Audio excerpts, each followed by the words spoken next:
Welcome back to KVUE News at 10.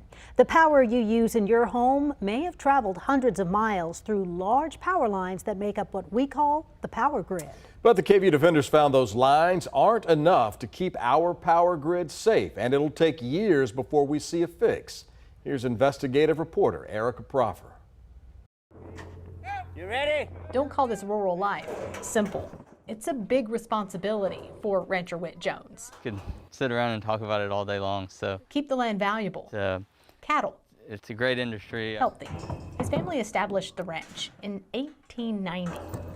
But this land is more than an income, more than a family legacy.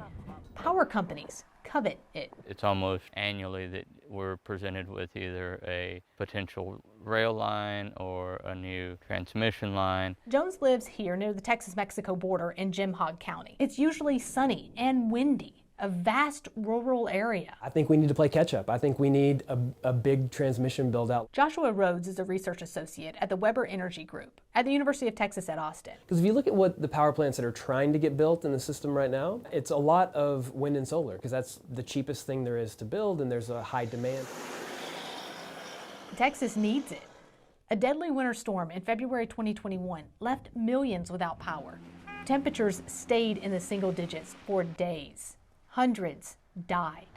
Investigators revealed power plants and natural gas lines weren't properly weatherized, and the state needs more power. More places to build wind, more places to build solar, but because that resource is located far away from where we want to consume energy, Dallas, Austin, San Antonio, Houston, we have to move it. Rhodes says out here, the sun shines brighter, the wind blows more often.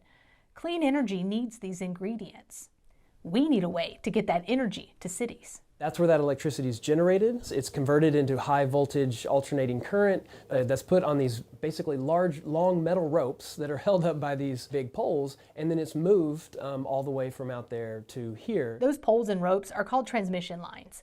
It carries the wind and solar energy to a substation. There, electricity is transformed into a lower voltage so it can get to your home.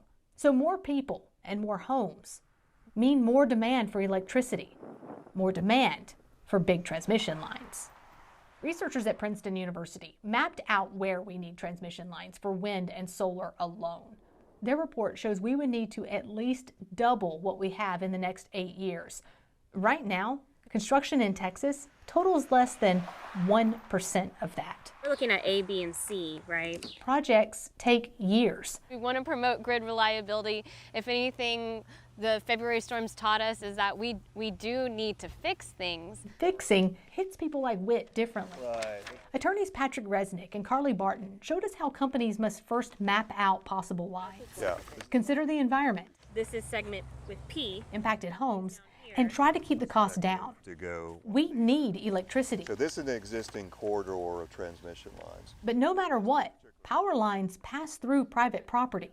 It puts owners on edge. What's it going to do to the land? How's it going to damage it, and how's it going to be devaluated? The land can be taken by force. Once the route is selected for the transmission line, it does go into condemnation. It's the only time the landowner is ever going to get compensated for this easement that will never go away. An easement gives the right to use someone else's land. Landowners still own the land, pay taxes. Companies can build whatever they want as long as it meets the terms of the easement. So there is definite room for compromise.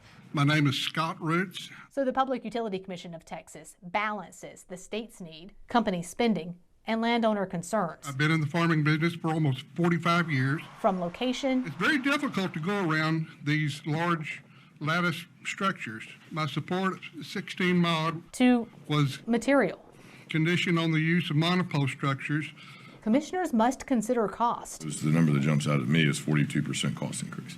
Because everyone who has a utility bill splits the price for transmission lines and maintenance. It may be labeled regulatory charge or delivery charge, and it's not part of the electricity rate. And yeah, it went up after the winter storm. Well, I recognize the importance of them. It's just upsetting though, because you don't get much choice in whether you want any part of them or not. Whit knows the fight firsthand. Transmission lines were set to cut down the center of his ranch. He would lose business. Basically consumed me for about 2 years. Whit and his attorneys found other landowners who wanted to sell easements, pitched a new route, even saved money. The transmission line in itself isn't such an issue. WIT won, for now. The issue has to do with what follows the transmission line. And in today's world, most likely that's wind farms. Big wind turbines line the landscape in South Texas. They generate the energy we need. It's kind of an ethical conundrum because when you put these things up, you're also affecting your neighbor. That's not all. To complicate matters even more, law enforcement told us transmission lines leading north from the Texas-Mexico border serve as guides for smugglers. They can be seen from a distance and followed from a distance. Anything that runs north to south in South Texas. Already, roads near Witt's home show signs of smuggling. Ranchers put out water jugs. We found clothes left behind. It's certainly not something that you want near your house. There may be another way. The Texas Power Grid Manager shows the state needs technology beyond large transmission lines. How solar panels, smart cars, and batteries can offer relief when demand peaks. PUC must approve any new idea. We'll be better off if we take a technology agnostic approach, if we just mandate a certain level of reliability. Back at the ranch, WIT sells some energy off his land. Researchers have geothermal energy projects underway. He said he would welcome solar farms. We appreciate green energy as much as anybody else does, but it's got to work. Those projects could lead to more transmission lines. Our objective is not to shut it down.